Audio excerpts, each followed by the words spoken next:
Subhadra omelette లేదన్నానుగా. అమ్మా omelette అమ్మా. నాకేం వద్దమ్మా, నాకు ఆమ్లెట్ లేకపోతే నేను తిన్ను. నీకు ఆమ్లెట్ చేయడం వచ్చా? వచ్చండి. హా, అయితే 2 గుడ్ల ఆమ్లెట్ చేసుకొని తీసుకురా.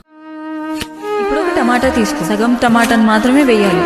ఒక పచ్చిమిరపకాయ తీసుకో, దాన్ని నిలువుగా కాకుండా గుండ్రంగా కట్ చేయి, కానీ చిన్నగా. ఇప్పుడు ఒక ఉల్లిపాయ తీసుకొని సన్నగా తరుగు. అయిపోయిందా?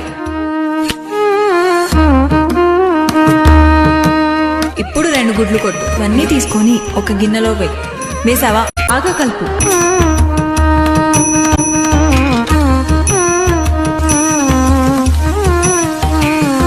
ముందే చెప్తున్నాను, ఆమ్లెట్ అస్సలు మాడకూడదు.